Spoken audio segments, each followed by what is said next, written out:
for free choice and for people to make their decisions, but that most of it's already been.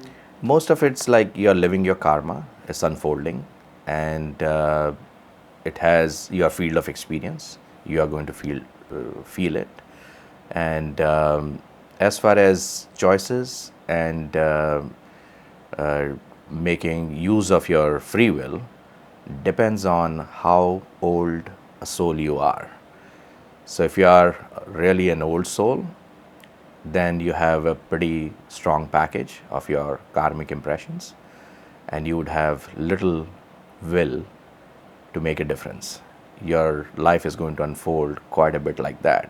But if you are a new soul in human body, then you have more free will available, more choices available, but how you are going to use them is going to depend on the moment, how you are going to use that. So it's like depending where you are in the journey. So it's hard to know where you are in the journey. It is. How would So someone determine that? somebody would determine it by his own experience, seeing that what if some people willpower works like magic. I want to do it, and it will work. But for some people, no matter how hard they try, it won't work. So which is which? So if you are trying hard, it's not working, then you are an old soul and you have less in control. And if you are a new soul, then you have much more available to you. It's like two paddles of a bicycle. One paddle you take is moving you forward as your destiny, then you take another one as your karma or your free will, then takes you further. So both paddling takes you up on your journey. So as a new soul, are you building your karma for subsequent? Absolutely. Right. Yeah. So we live our karma, which is our destiny. Then we are building our karma, which is going to be our future destiny. And we continuously keep on doing this process and keep on coming and going. So body keeps coming back and again to experience it. Body is bound to come back to live it Here on the planet, on the planet. because body is the field of experience. There's no other way you can experience your desires, your emotions, your feelings, your karmic impressions, your whole package in your subconscious mind, So how your do you- desires, everything. You just can't live it without the body. So as long as you have that in your system, you'll keep coming back. So how many times does one have to do that? It sounds exhausting. Yeah, that's where the whole aspect of spirituality comes in, that breaking loose from that cycle. And how do you break loose from that cycle is all the process of spirituality. All the saints are teaching the same thing, that how to break the cycle. To break the cycle is that you don't have anything in your package at the time of your death. You don't have anything, then you don't come back. You have no desires, no emotions to live, no feelings to live, nothing to live. All your karma is burned, or you have lived it. Then end of the day, why you are going to come back? For what? So the moksha, nirvana is all that state where nothing is left in your subconscious, or no strings attached to your soul at the time of its departing from the planet.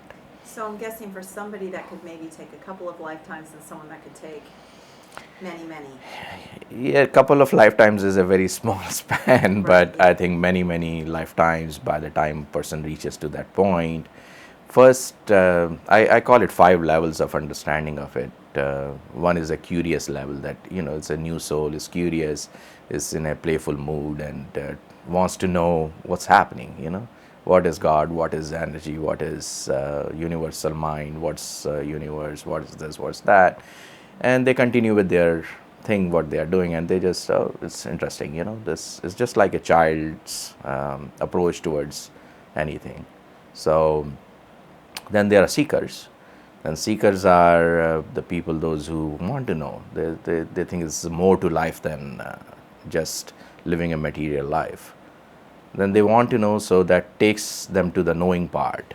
from seeking to knowing. So knowing is like reading books, attending seminars, coming across saints, traveling, finding out what's the, you know.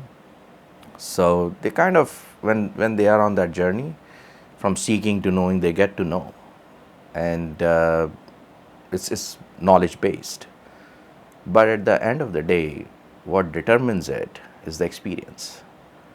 So knowing kind of comes to a point where, okay, I know it, I understand it, how karma works, how destiny works, how everything is, what's God, what's energy, what's, you know, whatever you call it. I understand it all. I know the process of Kundalini, or I know chakras, I know my body, I know my mind, what's subconscious, everything I know. But I haven't experienced it. So it's just like if I tell you that honey tastes certain way, then unless you have tasted it, it doesn't mean anything. I can tell you, okay, what's the process of making honey? You know, there are bees, they go to the flower, they take the nectar out, they deposit it in a hive, they built up the hive, honey is built in there. Unless you have tasted it, you wouldn't know it. So the tasting part of all that knowing is the experience. Is that 4 or is that still part of the... There's one more. So 4 is experience? Fourth one is the experience, and the fifth one is dropping the experience. Even the experience doesn't matter in that whole oneness of things. It's that's the highest stage of human evolution. So what is the point once you get to that place? Yeah. What's beyond? You drop the experience, and then you don't come back on the planet because there is nothing left in it. Even the experience is done. You're gone beyond it. So there is nothing. It is absolutely in a human state, is in zero zone. Why does your soul need to go through all those stages? What's at the end of the day, when you've gone through number 5 and you've moved on, what was the point of the whole journey? Point of the whole journey is that when you take birth on the planet as a human being, you are in control of your mind and your 5 senses. And your 5 senses and mind, the whole process is mostly painful. It's ultimately going to lead you into some sort of pain. All desires, anything attached with 5 senses is going to lead you in that direction. So why go through that painful process again and again? So once you break it, you are in total bliss, and that state of blissfulness is beyond comprehension. Once you are in that state, then nothing matters. There's absolutely no pain. You are established in your own nature.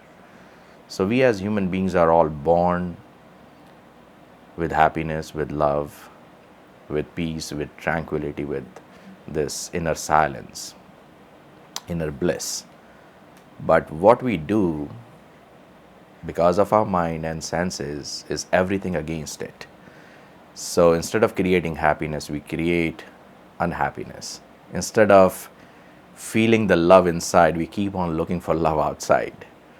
So it's like you look for something what you don't have. Like if you don't have money, you're looking for money outside.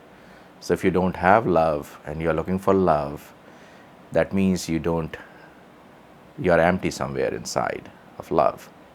It's just because of mind being between your soul and yourself in a way. So you come with the whole package. We just